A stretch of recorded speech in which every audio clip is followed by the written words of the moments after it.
নমস্কার বন্ধুরা, আশা করি আপনারা সবাই ভালো আছেন। আমরা সবাই ভালো আছি। তো বন্ধুরা দেখতেই পাচ্ছেন আজকে একটা বিশেষ একটা ফুল নিয়ে এসেছি। এই ফুলটা হয়তো অনেকেই চেনেন কিংবা অনেকেই জানেন না। তো এই ফুলটার নাম কিন্তু শর্মিলা ফুল। তো দেখুন এই ফুলটা কিন্তু খাওয়ার একটা বিশেষ উপকারিতা আছে। এই ফুলটা খেলে আমাদের সাধারণত যাদের জন্ডিস হয় সেই জন্ডিস কিন্তু ঠিক হয়ে যায়, অনেকটাই ঠিক হয়ে যায়, আর লিভারও কিন্তু ভালো থাকে। তো বন্ধুরা চলুন দেখে নেওয়া যাক কীভাবে এই যদি ফুলটা আমরা রান্না করি বা খাই তাহলে কিন্তু আমাদের উপকারে লাগবে। তো দেখুন এখানে যে ফুলটা আছে একদম দেখুন টাটকা একটা ফুল, খুব সুন্দর ফুলটা দেখতেও। এটা কিন্তু খেতে একটু তিতা হয় কিন্তু এর উপকারিতা অনেক। তো বন্ধুরা দেখুন এর ভিতরের যে অংশটা আছে, বিন্দুগুলো আছে, সেগুলো কিন্তু আমি ছিঁড়ে বাদ দিয়ে দিলাম। আর এখন যে ফুলের পাপড়িগুলো আছে সেগুলো কিন্তু ছোট ছোট টুকরো করে ভেঙে নেব। তো দেখতে পাচ্ছেন এভাবে কিন্তু ফুলগুলোকে ছিঁড়ে নিতে হবে। তো আপনারা কিন্তু ঝুরি ঝুরি করে কেটেও নিতে পারেন। তো বন্ধুরা দেখুন এখানে যে ফুলগুলো আছে সমস্ত ফুলগুলো কিন্তু আমি একইভাবে ঠিক মাঝখানের বিন্দুগুলো ফেলে দিয়ে কিন্তু আমি এভাবেই ছিঁড়ে ছিঁড়ে নেব। তো যে সমস্ত বন্ধুরা আজকে প্রথম দেখছেন, যারা এখনও বন্ধু হননি তারা অবশ্যই বন্ধু হয়ে পাশে থাকবেন। আর পুরনো বন্ধুরা যারা শুরু থেকে শেষ অবধি সঙ্গে থাকবেন সবাইকে অসংখ্য অসংখ্য ধন্যবাদ এবং সবার প্রতি রইল অনেক অনেক ভালোবাসা।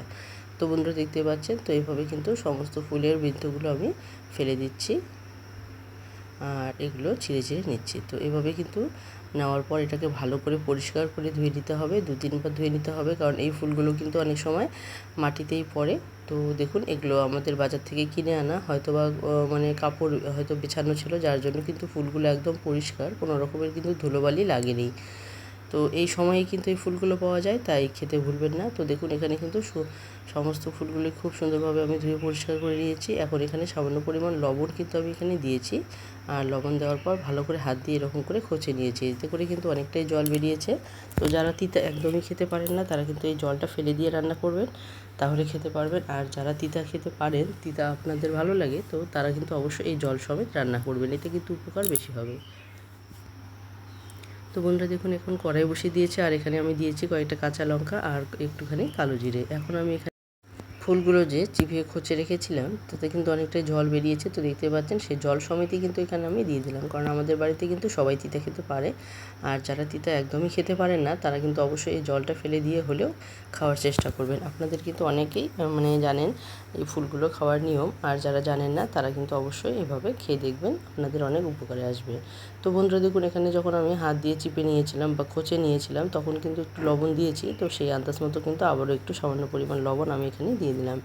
এখন একটু সামান্য পরিমাণ হলুদ আমি এখানে দিয়ে দিব, আর হলুদ দেওয়ার পরে এখানে যতক্ষণ না জলটা শুকিয়ে যাচ্ছে ততক্ষণ একটু নেড়ে চেড়ে আমি এটাকে ভালো করে ভেজে নেব। তো এটা কিন্তু অবশ্যই বলবো কড়া করে ভাজবেন না, তাহলে যাতে এর উপকারিতা নষ্ট হয়ে যায়।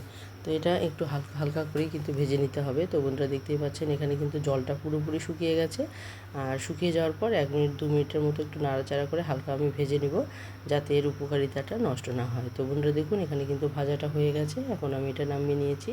তো বন্ধুরা যদি আপনারা বাজারে পেয়ে থাকেন তাহলে অবশ্যই একবার খেয়ে দেখবেন, আশা করি আপনাদের উপকারে লাগবে।